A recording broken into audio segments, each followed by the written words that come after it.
Welcome back to another episode of Say What Needs to Be Said. I'm your host, Asante, Mr. Pick Six Sam, your two-time Super Bowl champion. I'm your Pro Bowler. I'm your all-pro record-breaking cornerback and the last cornerback to intercept 50 interceptions during the 16-game season era. Hey, man, stop hating on us, man. We take up for our records and stats and things like that we did in 16 games when other players had to do it in 17 games. Just leave us alone. Let us live. Let me bring on my co-host for the night, man, so he can come on this thing and talk that crap with me. Hey, man, 17 games and 16 games is a totally different story. All right, let's just make that understood. Shout out to Myles Garrett, man. He did it in 17 games. Now, he could have did it in the last game. But, hey, it's all good. It's all love, man. How we doing out there? What's up, world? How we doing? Shout out to the ladies and gentlemen typing in tonight, man. And, yeah, man. Who will be the Super Bowl champs for the 2025-2026 season, man? It's going to be interesting. And there is no team that anyone's just seen as a flat-out winner from the AFC or the NFC. What you think? I feel like that's the best part about it right now. It's so wide open. It hasn't been as wide open for years. Honestly, man, we always knew like the Kansas City Chiefs would be like in the finals, but now it's like literally up for grabs. I don't feel like there's no team that's like standing out more than the other. I mean, it's always appealing that day. We've seen every team in the playoffs. We've seen them have great games. We're like, oh, they be the ones. And then the next week, they like, whoa, it's not the same team we saw last week. Every single team that's in the playoffs right now, we see that this year. So it's going to be exciting to see which teams actually show up. The 12-5 49ers versus the 11-6 the Eagles, baby. They I think this game is in Philly, right? Or is in San Francisco? This game is in Philly, yes, man. Home field advantage is always intact. Don't ever forget that. Home field advantage is always a problem, man. So you want to win home field advantage, and the Eagles have it in this round right here. And you got Brock Purdy coming to town, man. And the number 6 seed against the number 3 seed, who will succeed? And let me tell you, man, two quarterbacks. Two quarterbacks. The good brother Cam Newton he has a love-hate relationship with these two quarterbacks, and he likes to call them game managers and things like that, man. But they go toe-to-toe this weekend, man, and everything is a challenge. So they have to prove Cam Newton wrong if they want Cam Newton respect, and they want him to change his tone about Brock Purdy and Jalen Hurts, them guys being game managers. Of course, I feel differently. I'm going to bat for these guys, and I think Brock Purdy is coming into his own, and he's playing really good football. But this game, man, is going to be a knock-out, drag-down type of fight until the whistle blows. 4 hours, 60 minutes, man. 4 hours. Games usually last 4 hours. 60 minutes. What they say, defense wins championships, man. I think whoever the better defense that show up that day is going to win that game. Offense wins game, defense wins championships. Yes, sir. Hello. We got a special guest caller calling in. What's going on? Yeah, Cam told you was going to reach out. Yeah, give me a second. I'm going to call you right back when I get off the live. Yeah. All right, bet. Yeah, man, y'all just I spoiled the good news was going on, man. But yeah, man, so y'all just heard, man, that's somebody from Cam Newton's good brother Cam Newton team, man. And we got something cooking, man. We got something cooking for y'all. He understands me, I understands him, and we don't have any beef. Don't y'all stop acting like I'm creating beef out here. Like, everything is a competitive spirit. I'm challenging people challenging me, and we want to see who wins in these debates or who's right on their perspective of things. And that's all it's about. Me and the good brother, we're going to go toe-to-toe. Right. I'm going to come on his platform, whatever he need me to come to. And, hey, we're gonna do this, man. But back to the 49ers and these game managers that and the Eagles that the good brother Cam Newton is talking about. But, yeah, man. Like I said, it's going to be a knockdown, drag-out type of fight, man. And to the whistle blows. Both teams, they don't have that physical presence on defense like they once had, but they still are playing good ball on defense, both teams, and this is the playoffs. It's time to turn up and whoa. You got to take that back. You got to take that back. Man, for the past 8 weeks, except for yesterday, because we had all the backups, and yesterday Eagles had all the backups just yesterday. Well, for the past 8 weeks since that Jalen Phillips, they've been the number one defense, allowing the least amount of points. So I mean, we seeing a different defense from the first half of the Who season. have they played these last 3 games? They played Washington. No, I said eight games. They've been winning. Last 8 games. Well, give me the last 4, 5. Give me the last 3, 4 that you can remember. The last, I'll go to it. But yeah, go to it. Yeah, it was Washington. But don't forget the Lions. The Lions was averaging the most points. Yeah, they took care of business. Putting up points. That's part of it too. Lions only scored 9 points that game. So yeah, the Eagles are playing pretty good on defense. I can't lie. They started off bad and they got better. Not bad, but we used to seeing the Eagles playing on another level. With that talent they had on defense, and for them not to play to the level that they played last year, that doesn't mean they're not good. It just means that they're trying to get shit together. They're gonna get it together now. It's the playoffs. But this game, let me tell you. This game, if you got your money up on this game and you want to know who the winner is going to be, listen, I'm never biased. I have to give my honest assessment on how I feel about these teams and games like that. This game, this Eagles and 49ers game will come down. This Eagles and 49ers game will come down to the Eagles defense stopping Christian McCaffrey. They have to stop Christian McCaffrey. They have to stop him.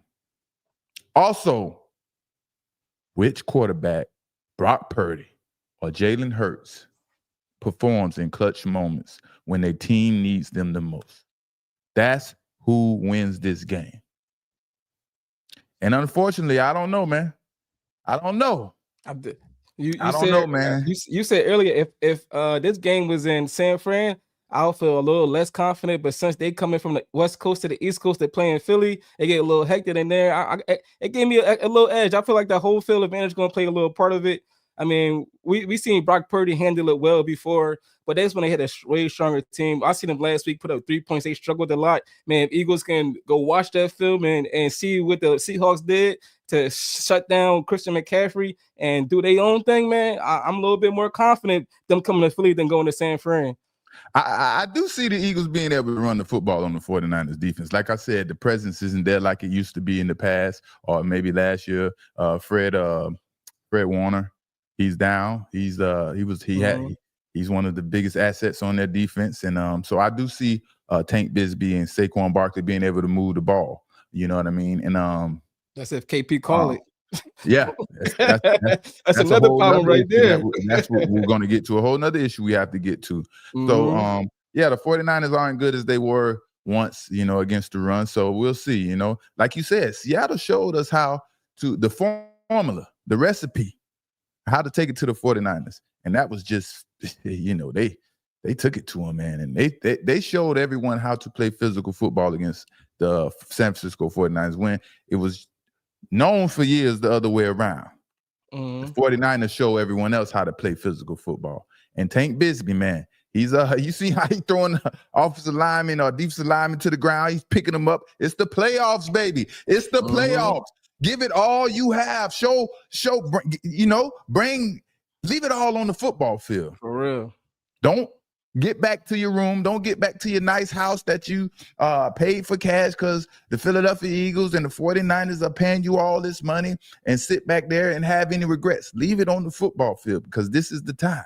You went through training camp, a couple weeks of training camp, 17, 18 weeks of football. Now is the time to understand that we made too much of a sacrifice. Too much of a sacrifice. Is there any difference between this week and a regular season week as you like progressing of going to the Super Bowl? I'm at the playoffs. Nothing but the intensity. That's all. The intensity from watching game film, from practicing, from communicating to each other, eating lunch, breakfast, everything. All the intensity in the stadium or the facilities from the coaches everywhere is just on another level. Everybody understands you win or you go home. And the great thing about this for us players, not only the ring, we want to win ring, but we get those extra checks that you aren't accounted for, that you haven't accounted for. We have an opportunity to bring this extra income to our families and to our home to do whatever we want to. So we have so much motivation behind us to play these games and go out there and win. But if Philadelphia Eagles run game isn't effective, man, we got to depend on Jalen Hurts, and Jalen Hurts is going to have to carry this offense with his abilities. And I think this is when we have a problem. And it's not because of Jalen Hurts and what Jalen Hurts can do. I don't feel confident in what I see from Kevin Patullo. I do not feel confident in what I see from Kevin Patullo. After a full season of football, him being the offensive coordinator, he still isn't sure how to run this offense or how to use his game breakers, his game breaker players on offense to run the offense how it needs to be ran. Basically, control the football, control the time of possession, make the Eagles a physical football team just like they were when Saquon Barkley was almost had 2,000 yards rushing. That is the formula for Eagle success. This team is built to be physical, not finesse, big playmaker type football. That isn't the key to win for the Eagles. And that is the problem with Kevin Patullo. He has a hidden agenda and things that the way he wants to run an offense, and it's not working out for the way this team was built. Did you see the interview they was asking him about the defensive look? So he's like, when you run the ball and you got like a defensive look that's going to stop their run, do you think about changing it? He's like, man, sometimes we just run it to run it. Like, what kind of answer is that? Man, listen, Kevin Patullo better be lucky 1,000 you didn't bring that video to my attention, and I didn't see that video before today because I would have let him have it. Like, those are the things I'm talking about. And one thing I learned about the Eagles organization, they're not scared to just hire anybody. Right? When they hired Juan, the offensive line coach, to be the defensive coordinator, my last season there, it showed me that if they have a little trust in you and just feel good about you, not about your accomplishments as a coordinator or as a football coach, they're going to hire you. And that's what it seemed like they did with Kevin Patullo when Shane Steichen had to, he left to go to Indianapolis coach. It was like, hey, man, you next up, buddy. Let's see what you got. Right. We don't really care about your resume. You know what I mean? But back to the game, man. Yeah, like I said, it's going to be tough for the Eagles. And like I say, Jalen Hurts he's probably going to have to carry the offense on his back. He's going to have to produce a lot to get this victory. Now, he's going against Brock Purdy. Brock Purdy is a seasoned vet now. I like what I'm seeing from Brock Purdy, him progressing and developing. It's like he's trying to turn that, he's trying to take it to the next level and become that championship elite Hall of Fame type player. Even though this game, it didn't, he had some unfortunate situations and this game didn't go as good as Brock Purdy and all his critics, wanted to go and things like that. But, I seen signs of Brock Purdy, trying to make that sacrifice for his team, waiting for the last minute to get rid of the football, waiting for the last minute, sacrificing his body to hope that that player gets open. I mean, he didn't have much time at all. Brock Purdy didn't have much time at all, but I like what I'm seeing in Brock Purdy. So when I say I like what I'm seeing, just because he had a terrible game or people may perceive it as a terrible game stat-wise, watch him bounce back and build off of what he was trying to accomplish in that last game against the Seattle Seahawks. It's just Seattle wouldn't give him no time. Definitely, man. Brock Purdy showed people this year how dangerous he could be. We seen him running the ball, making plays, getting receivers open, using his legs. He could be dangerous. So it's somebody to watch out for. And that's the problem, man. We consider certain players dual threats like a Lamar Jackson and Josh Allen. Man, what you mean? Brock Purdy can run the football. Drake May can run the football. I mean, a lot of these quarterbacks, Justin Herbert can run the football. They are dual threat quarterbacks. They might not run the football as much as other quarterbacks, or it might be a big disparity between the way they pass and how they run. So, some quarterbacks are looked at as dual threats because they can't throw the ball that well. But no, man, Brock Purdy can run the football.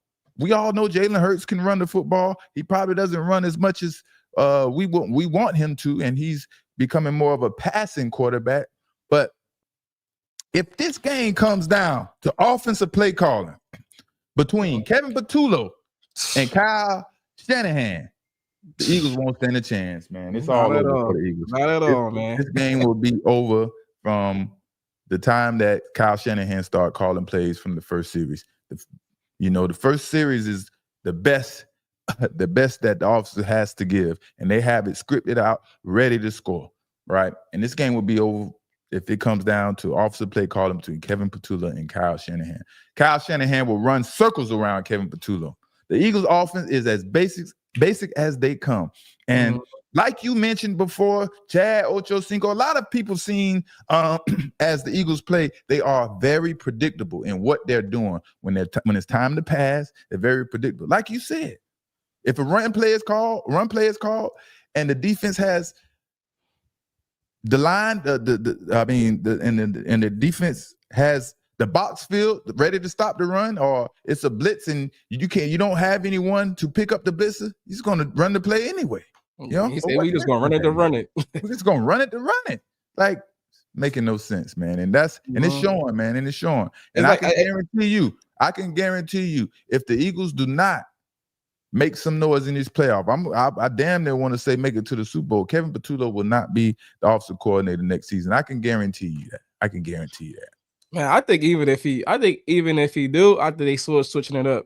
Even if they like make a good run, but Kevin Patullo been so awful this year, I feel like they just didn't want to do it late in the season. You got to understand the politics. You got to understand the politics of the game. Now we have an excuse not to make us have to work harder and go search for another offensive coordinator and hope he pan out and deliver like Kevin Patullo. If Kevin Patullo wins this, takes the Eagles far in the playoffs or get to the Super Bowl, win the Super Bowl, whatever, he's our guy.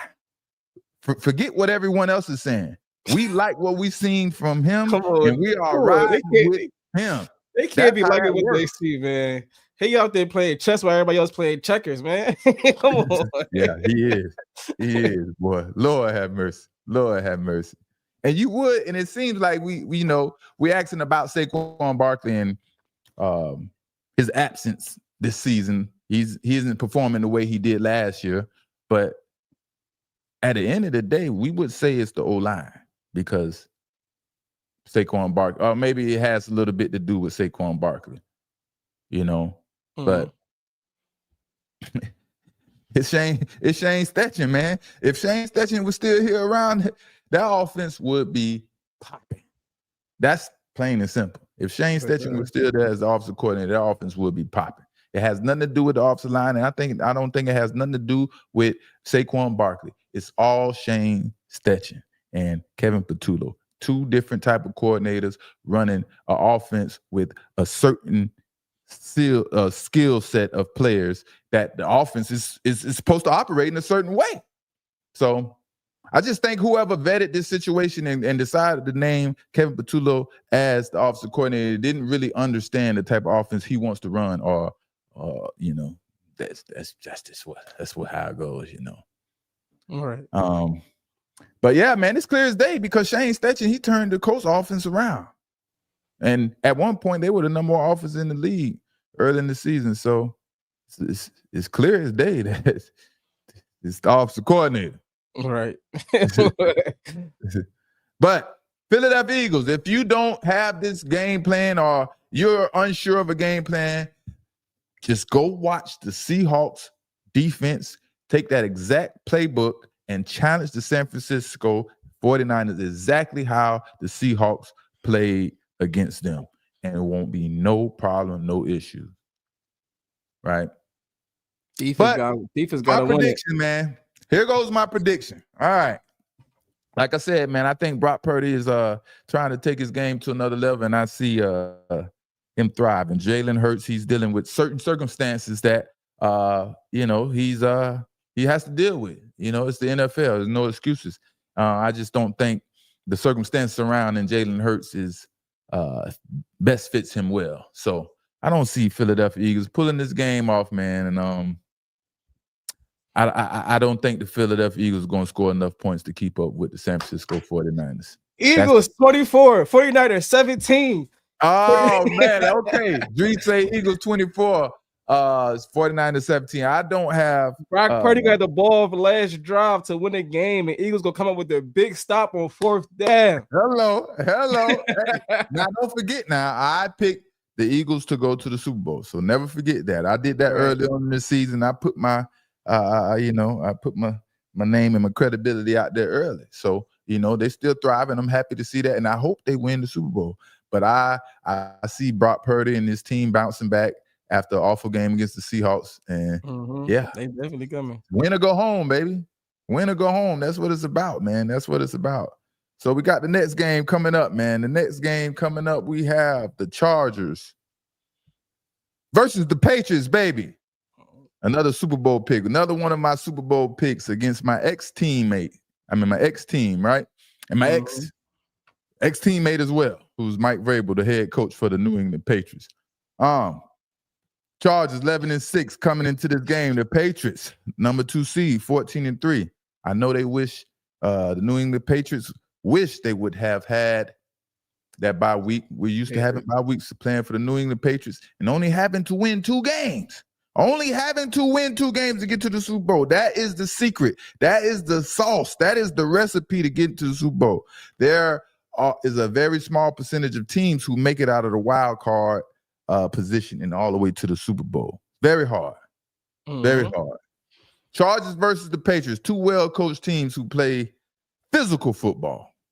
There are John Harbaugh and Mike Vrabel. Mike Vrabel is raised under Bill Belichick. John Harbaugh, he comes from a system of physical football. Both of these teams are physical football teams and very patient on offense. And they don't rush to get in the end zone unless the game dictates that, right? They're going to play very patient. Who makes the most mistakes first? Who gets outside of their game plan first, right? Who can't answer in situations? This is the type of game we're going to be watching when it comes to the Patriots and Chargers. Now in the second half, it might crank up a little bit with these deep passes and big plays and things like that. And I expect Drake May to continue to thrive as he's been thriving, and he's playing like we have seen in an MVP level. But tendencies, man. You know, I'm a man of tendencies, and I play football, and I like to watch tendencies. And usually tendencies never change during the course of a season. But when you get to the playoff, tendencies they're definitely going to change because teams have time to rethink things. And like you say, this is the last possible game of the season if we don't win this game, right? But I think this game comes down to the running attack, and I like the Patriots running game over the Chargers rushing attack. Ramondre Stevenson, once he gets going, I don't think the Chargers will be able to keep up. And like I said before, in talking about the Eagles and Brock Purdy, both of these quarterback legs are underrated. And with the game on the line, I see Justin Herbert and Drake May both using their legs to the best of their abilities, sacrificing everything, every ounce of their body, because this is the last game of the season if they don't pull it off. It's definitely hard to bring them quarterbacks down. They both like run through tackles and everything. So like when we come to hit them, you got to hit them because they will run right through you. They'll run right through you. Yeah, man. Especially Justin Herbert. Like people surprised how big Justin Herbert really is. Like I've seen people like linebackers have a clear shot at him, and he just like throw him off him, like not even looking at him. He's a big boy. Yeah, exactly. And man, and we're watching these quarterbacks on TV, and they look smaller than they actually are, right? And some of these quarterbacks, man, right? Most of these quarterbacks are 6'4", 220 pounds plus. So trying to bring these quarterbacks down, especially for me as in the secondary or as a cornerback, us DBs, it's not easy. And when they put their head down and all their body weight going forward, that is trouble for us. Now they may not be be explosive or agile as the other players, and it may not be as hard to get the other big players down as compared to them, but it's not easy. Now, like I said, once Ramondre Stevenson get going, man, and keeps playing with that confidence like he did against the Dolphins. Now, I know the Dolphins is Dolphins, but he's been playing hard and running well all season. And once he gets going, man, I don't see Drake May being able to be stopped along with the Patriots offense and what they're doing over there, man. Don't forget Henderson. Don't forget Henderson either. Travion Henderson, the 1-2 punch. Yeah, I can't forget about him, but he's more of the explosive break your back, right? Type of guy. And if they let him get going, it's definitely over. Ramondre Stevenson is going to wear the Chargers down on defense, right? And I'm going to see who's going to step up and have the better game on offense running the football. But two well-coached teams.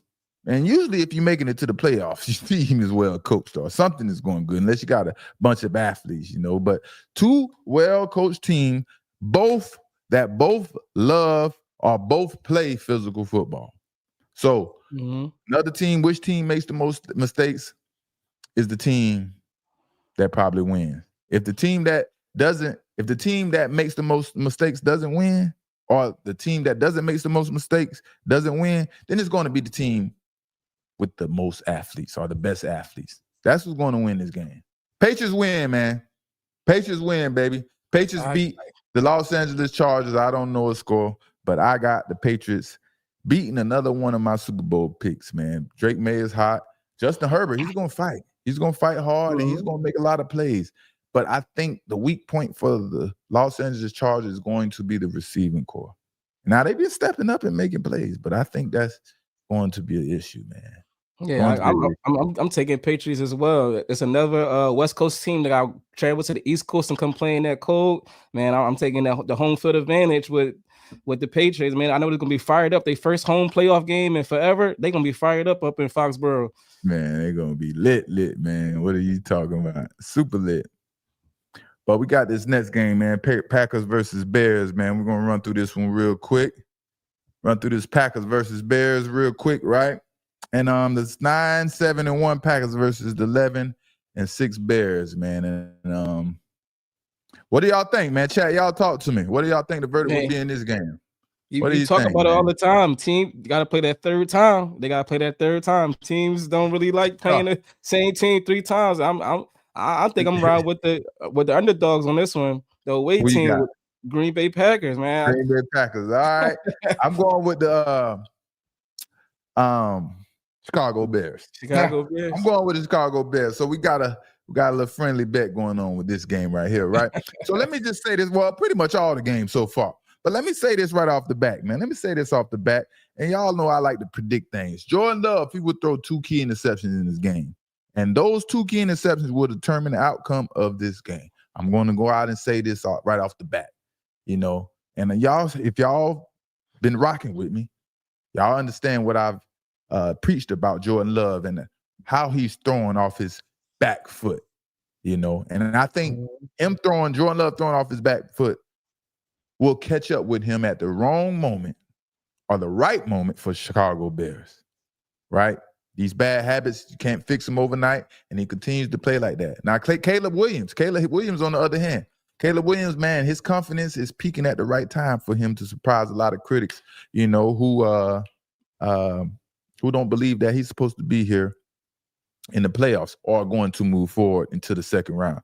I think Caleb Williams is playing pretty good for a second season in the NFL. He's playing confident. He doesn't lack any confidence at all.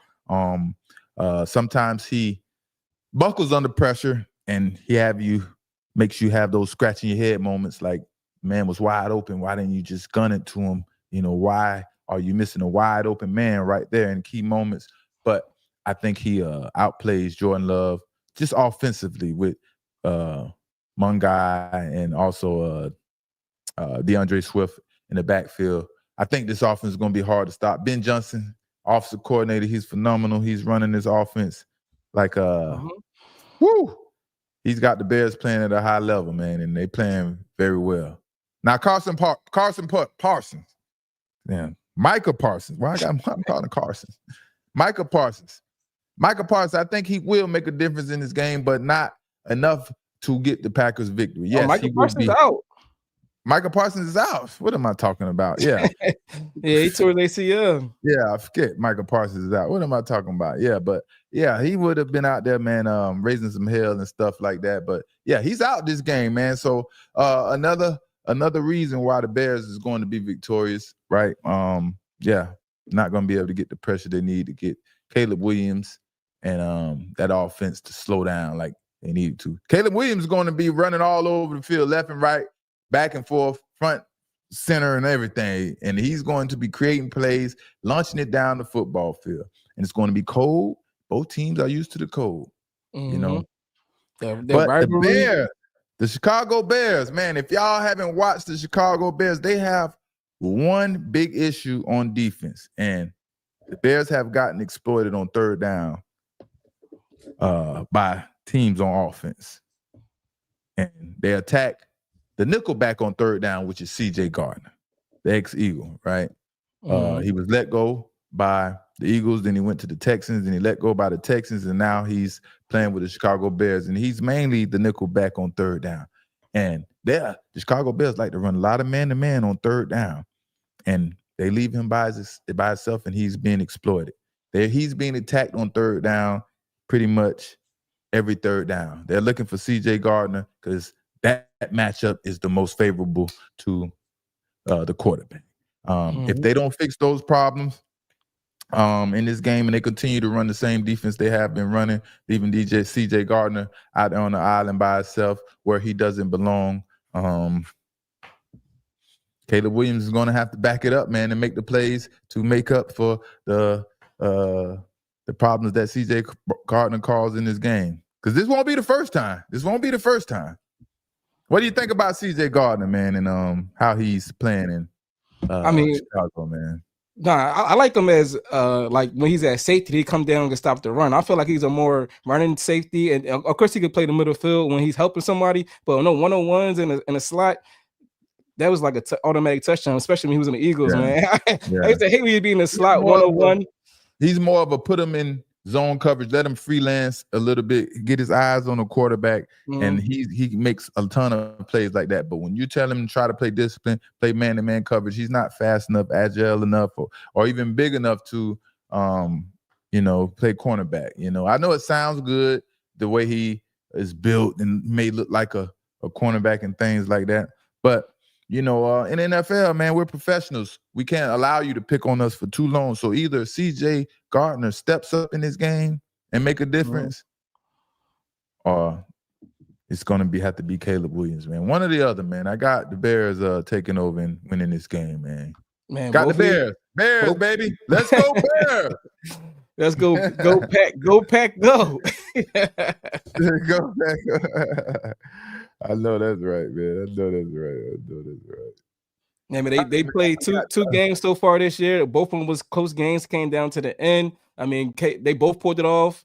Yeah, usually those divisional games, man, are usually always close games. Like I said, man, when I played for the Patriots and we had to play the Miami Dolphins has been sorry for damn near 2 decades now, right? So they always have been sorry. But when we played against them, no matter if we was undefeated, we was the leader in the AFC, it didn't matter. The fucking Miami Dolphins are going to play us tough. They're going to play us to the last drop. They're going to play physical football. It's like when y'all play these other teams, y'all don't play them like y'all play us. For some reason, Yeah, you seen this year? They blew out the Bills. Yeah, I seen that was unexpected. I seen that. All right, man. We got Kevin Stefanski coming up next, man. Kevin Stefanski, fired, man, and which we all kind of expected. But on the other hand, General Manager Andrew Berry is safe. Andrew Berry has another season. Woo! They giving Andrew Berry another season to prove his worth, and seems like he will be leading the search for a new head coach. This is a statement for the Cleveland Browns. This was a difficult decision, and today is a tough day for our organization because of the impact Kevin has had and the deep, meaningful relationship he has built across our building. We have great respect for Kevin, who has led our organization through both unique and challenging circumstances over his 6 seasons. Over that time, he has been more than a coach, but also a partner, friend, and stabilizing force for our team. He has always led authentically and cared deeply for the Browns players, coaches, and staff, all while investing every ounce of energy into improving the team daily. Most recently, Kevin's steady hand led us through the most turbulent part of our most turbulent part of our tragic pivot and transitional period.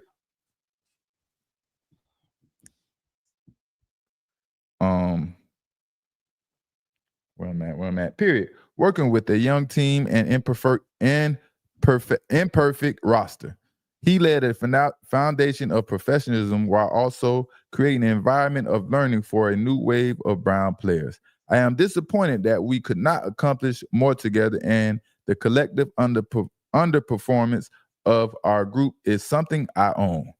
We will remain steadfast in our commitment to our fans and building the Browns into an organization that sustains success. Now our attention turns to the search for the person to lead and develop what will be a young offense with heavy investment over the next 6 months to match and build our performance of a young defense that is already playing at an elite level. And that's where Andrew Berry comes in, baby. Andrew Berry is still here to help lead this search for a new coach and to help build this team. Man, I really think, I really feel like Kevin Stefanski never had any intentions to play Shedeur. No, not at all. He never had any intentions. I believe Kevin Stefanski got word that his job was in jeopardy from a horrible start to the season. And at that point, when he played Shedeur, he had no choice but to give Shedeur a fair shot at that point, Even after Dylan Gabriel suffered that concussion that, I don't know, I never saw the concussion happen, but even after Dylan Gabriel suffered that concussion, I don't think Kevin Stefanski would have played Shedeur if his job wasn't in jeopardy. But there's always a scapegoat in every situation, and the blame goes to Kevin Stefanski.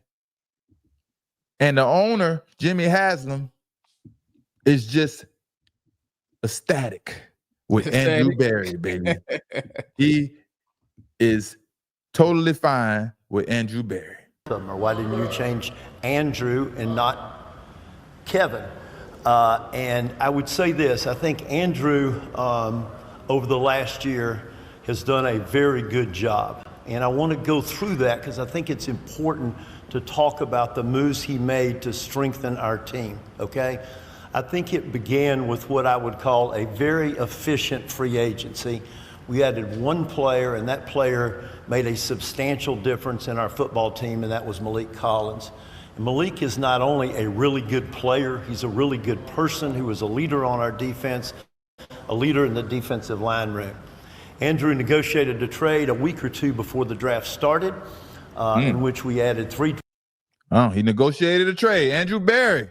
Ladies and gentlemen, Andrew Berry negotiated a trade. Draft picks, 2 last year, a second and a fourth or a fifth, and a first this year, okay?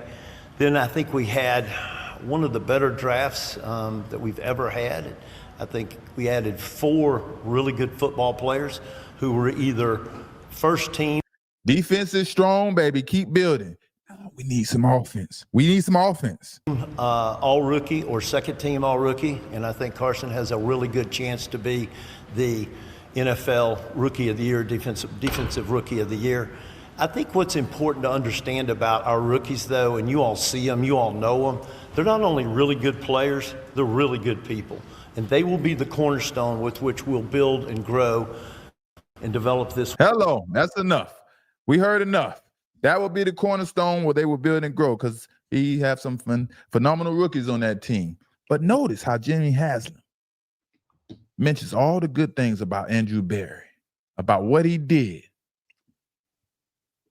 But failed to talk about the worst trade in the history of the NFL. I was going to ask about that. Isn't Andrew, what's his name, Drew Berry? Andrew Berry? He's responsible for giving all the draft picks away for Deshaun Watson and also giving the worst contract out ever given in the NFL. And he don't want to mention that. He doesn't want to tell the world that Andrew Berry is responsible for all this going on with Deshaun Watson. Now, Deshaun Watson, I'm happy for the brother. He got his money. It's guaranteed. He's protected. Hey, do your thing, brother. You know what I mean? I hope he could come back and regain, everything he used to have. I'm a Deshaun Watson fan, and I just don't understand how he fell off so bad. But that goes to a whole other subject when we're talking about how he's fallen off so bad. But we'll get into that. You know what I mean? But also, they had 7 quarterbacks getting paid this year. Exactly. So they paying like 3 quarterbacks that's on different teams. They still get money from he's happy with Andrew Berry. Like Andrew Berry wasn't the problem for having all these quarterbacks on the roster and still on these quarterback money. You know what I mean? Now, Stefanski, to know that this is a make or break season, his job, his career, everything is on the line, and him to start Dylan Gabriel before he starts Shedeur, that completely tells me something is going on between that relationship with Kevin Stefanski and Dylan Gabriel.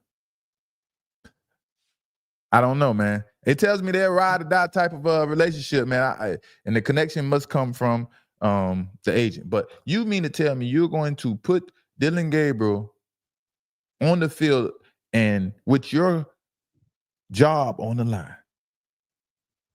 Man, he got some balls. He got some balls. He really believed. He really believed. He really believed. I don't know what he was believing. He was believing his agent. That's what he was believing. He wasn't believing the scouts and what he was watching. You know what I mean? But a new coach coming to town for the Cleveland Browns, what does that mean for Shedeur Sanders? What does that mean, y'all? It's not necessarily good. It's not necessarily good for Shedeur. But in this scenario, Shedeur still can thrive and remain the starting quarterback. But during this last game of the season for Shedeur, man, he was off a little bit, man. He was off in this finale. And last game for Shedeur, pretty much every game but especially the last game, you want to leave a good impression to the owner, the general manager, the next head coach, and so on and so forth. Something was kind of off, and he talked about, his mental and things he had to overcome, the challenges, being in that position that he hasn't been in, probably never in his career, But it was good also to see Shedeur. It was good that he was able to put together a game-winning drive and lead the Browns to victory. That's always a plus. He showed up, and he showed the ability to lead the team when it counted the most. So that's definitely something to commend Shedeur on. And you got any ideas who could be a good coach for the Browns that can handle that situation that they have? You know what that mean right there? What that mean? I'm about to say something. Who should be the next coach for the Cleveland Browns? Hey, don't kill the messenger. Don't kill the entertainment, baby.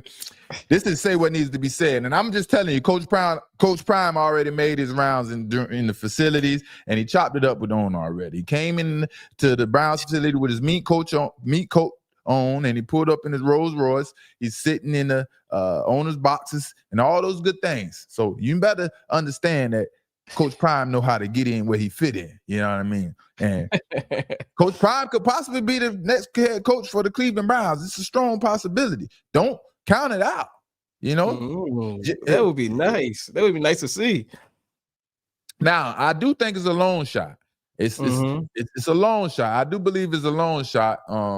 But if Jimmy Haslam believes in Shedeur and want to increase the revenue for the Cleveland Browns, and also bring more attention to the team, Coach Prime is your man. Better take a shot at Coach Prime. Why not? If he wants to, sell out the stadium every week, you want to sell out, you want. He'll have that LeBron effect, man. When LeBron went to Cleveland, the whole Cleveland started flourishing and their businesses and all that stuff because LeBron showed up. Everything dealing with the Cleveland Browns goes up. Everyone is making more money now. But if he believes in Shedeur, man, Coach Prime is the man. I'm just gonna put that out there. If he believes in Shedeur, Coach Prime is the man. But moving forward, that's because that we all know that's a loan shop. But moving forward, the new coach usually wants to draft a new quarterback, a quarterback that they raised up under their wing, and let them start in their system. But the good thing for Shedeur, the talent at quarterback in this draft isn't strong at all. And being stuck with Deshaun Watson for another season helps Shedeur's situation out as well. Because Cleveland Brown offense is hard to thrive in. Not too many quarterbacks thrive in that offense. You know, not too many quarterbacks have had success in that system, right? And we've seen Joe Flacco leave Cleveland, go right to Cincinnati, and put career numbers up while he struggled in Kevin Stefanski's offense. You know, that probably played a part of the firing too. Like, he went over there and started getting yards. Why you can't do that over here? Yeah. For the worst team, honestly. Yeah, so I think Shedeur Sanders is going to be safe for another season. Being that the situation with Deshaun Watson, they owe him a buku of cash. So let me tell you, one thing is for sure.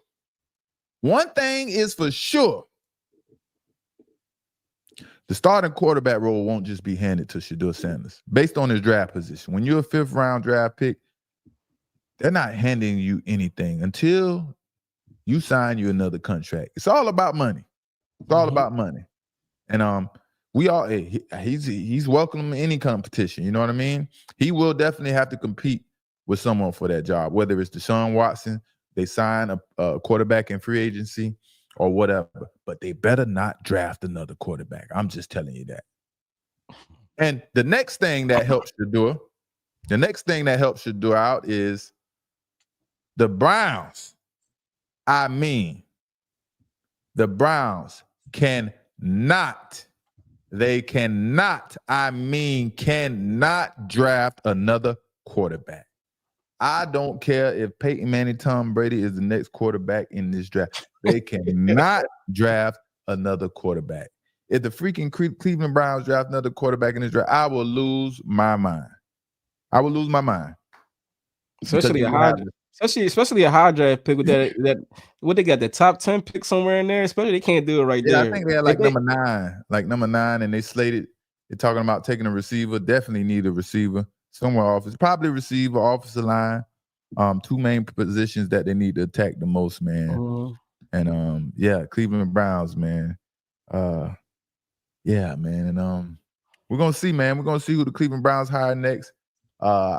I don't see anyone throwing Bill Belichick's name out there, particularly to this Cleveland Browns job, but his name is going up, and they're talking about Belichick being a head coach again in NFL, which I don't think he has the wits. I don't think he has the leadership characteristics anymore. He definitely don't have Tom Brady. So it's like these owners, man, they're so caught up with dealing with old coaches, old people who've been around so long. It's time for some fresh energy. It's time for some new coaches with new ideas, new way of looking at the game, and fresh plays, fresh abilities, fresh ideas, man. It's like get rid of the old, continue to recycle and bring in these old guys who only going to do what they've been doing their career. They're not changing anything, Yeah, I just found out Sean McVay, he been an NFL head coach for 9 years and he only 39. He not even 40 yet. Yeah, and he went to 2 Super Bowls and head coach for 9 years. I'm like, damn, they hired him as a 30-year-old to be a head coach. That's crazy. Yeah, man. Make sure y'all like, comment, and subscribe, man. We had turn up tonight, man. No Monday night game tonight.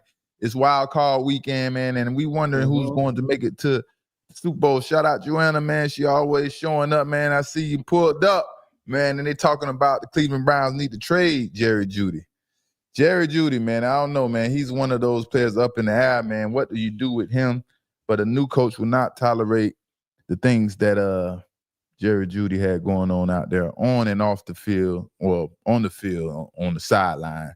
But Jerry Judy, man, he's a Florida boy. He's from the crib, man. I hope he could bounce back and figure this shit out, man. But I seen him do a crossing play, right? And he didn't put his arm up for the ball went right over his head. He didn't even like attempt to get the ball. It made me think of you. I was like, the play made me think of you. Jesus Christ, man. But yeah, man. I hope I wish Shador the best, man, and I hope he bounce back. Well, not bounce back, get this opportunity that he deserves next season. And we're going to see, man. We're going to continue to cover this, the Cleveland Browns. And the draft is coming up. But right now, the Super Bowl and the hot team right now to me, the Seahawks. Am I saying the Seattle Seahawks is the hottest team right now? I mean, you got the Patriots hot. The Seahawks are hot. I don't want to say the Denver Broncos. They're hot, but Bo Nix, he just scares the living crap out of me. Bo Nix is my least, the quarterback I'm least confident in these playoffs right now. You know, Bo Nix, he has a great supporting cast. J.K. Dobbin down, kind of took a little mustard off of the offense, and I think it kind of hinders. They said Texans won 9 straight. They hot. Oh, Texans. Can't forget about the Texans, man. Texans is the sleeper. Texans is the sleeper out of them all, man. Everybody has to watch out for the Texans because why?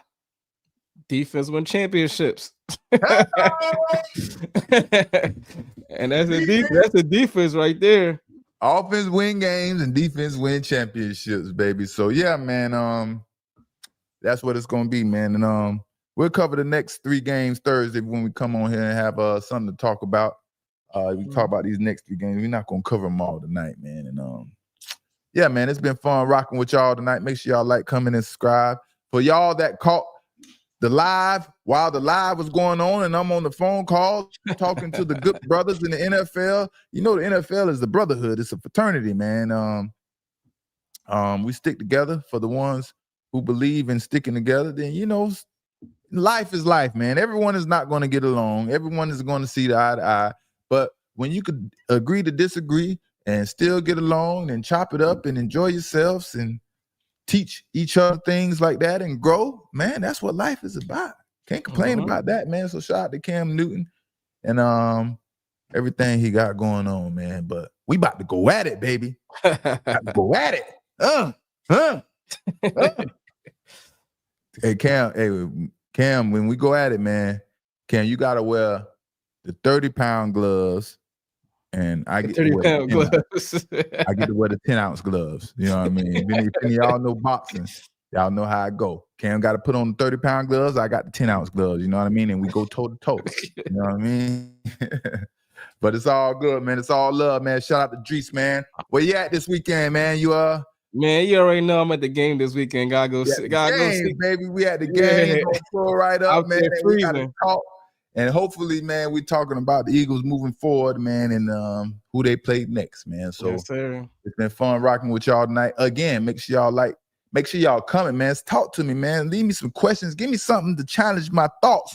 Give me something to think about, man. Something to make me go out of my normal comfort zone to figure out a question, man, and things to debate about, man. You know what I mean? Y'all leave y'all comments down in the comment section, man. And y'all know I'm always having fun, and I see y'all talking over there, man. But yeah, little ninja with some good hands, man. You know what I mean? Yeah, a lot of deals. That's why we raised you, little ninja. All right, man. This is boy Asante, Mr. Pick 6 Samuel. It's your boy 2-3 Drees. And gonna see y'all Thursday night, man. We are